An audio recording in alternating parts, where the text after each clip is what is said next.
Coming up next, it's a UFC Women's Flyweight Division matchup.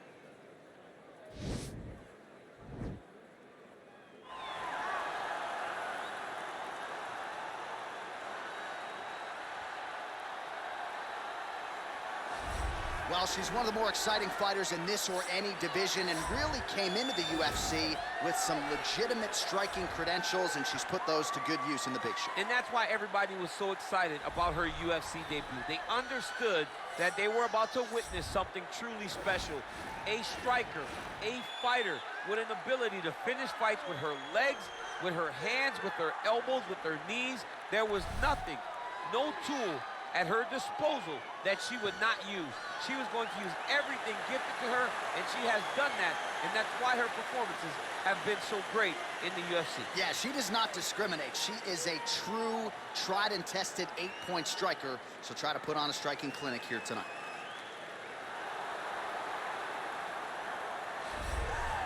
All right, so here she is again, and you can be sure, champ, she is ready to put those judoka skills to good use in this matchup tonight. The last time we saw a judo player of this level coming to the UFC was Ronda Rousey. Right. She has said that she took the game plan. She took the approach of Rousey and wants to take it to the next level. Watch all the things that Ronda did well and wants to apply them to her game. She is so good at coming into contact, throwing left, throwing right, inside trip, arm spin. I mean, foot sweep, just so many different techniques that you seem to get lost in all of the exchanges. She throws things at the wall constantly. Yeah. Eventually something will stick. And her opponent has said she has brought in judo practitioners to try to simulate her opponent. Hard to find someone on that level. All right, without further delay, let's get you tonight's tale of the tape. Both fighters 29 years of age, with some differences in height and a similar reach. All right, we send it back inside the octagon. Here is Bruce Buffer. Ladies and gentlemen, this fight is 3 rounds in the UFC Flyweight Division. Introducing first, fighting out of the blue corner. This woman is a Muay Thai fighter holding a professional record of 19 wins, 2 losses. She stands 5 feet 6 inches tall, weighing in at 125 pounds. Taila Santos! And now introducing her opponent, fighting out of the red corner, a judo wrestler holding a professional record of 11 wins, 4 losses. She stands 5 feet 3 inches tall, weighing in at 125 pounds. Amanda Ribas! And when the action begins, our referee in charge, Herb Dean. Herb Dean, our third man in the octagon for this one. Ready. Ready, fight.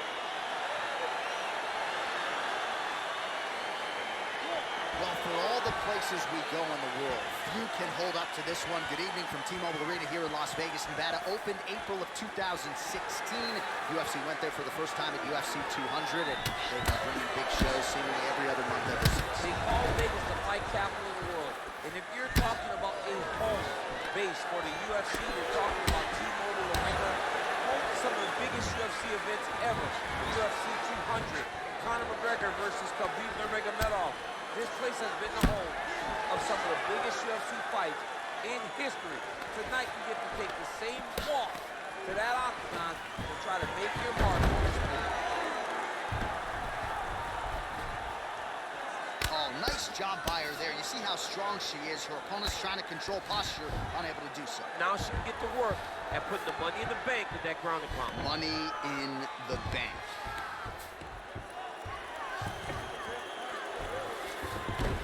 With conviction, she moves right into half guard. Without much effort, she was able to pass from her full guard right into half guard.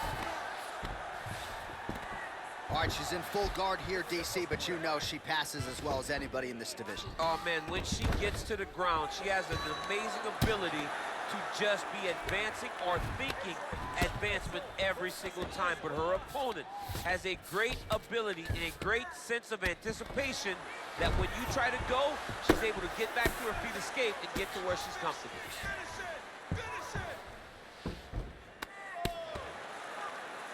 Half guard position for her here, and if you're the bottom fighter, this is truly a case of pick your poison. Yeah, you gotta pick your poison. And if you're on the bottom, you gotta be trying to find a way to escape that bottom leg.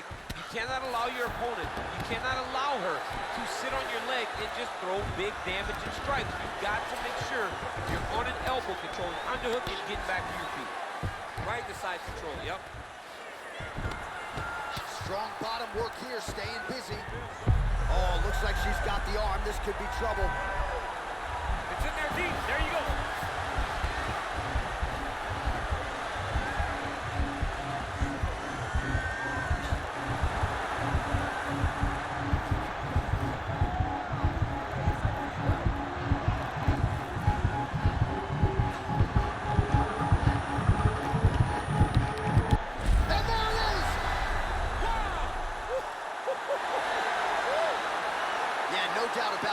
Some opportunistic grappling right there, and nice finishing instincts as well. You see a lot of fighters get the dominant position, but aren't necessarily able to lock up the choke or force the tap. No problem with her as she gets one of the bigger wins of her UFC career.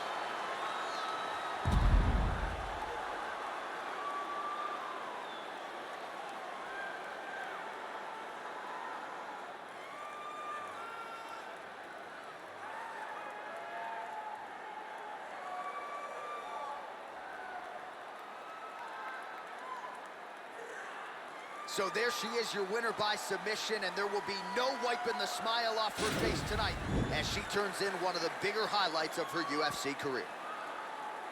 Ladies and gentlemen, referee Herb Dean is going to stop for this contest at 4 minutes, 10 seconds of the very first round. Declaring the winner by tap out,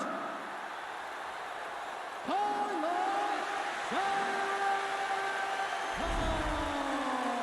Really nice to see this young woman get a chance to exhale as she celebrates with her coaches.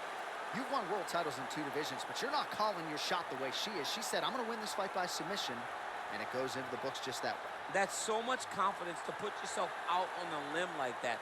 Nobody is brave enough to say, I'm going to do it here, here, or here.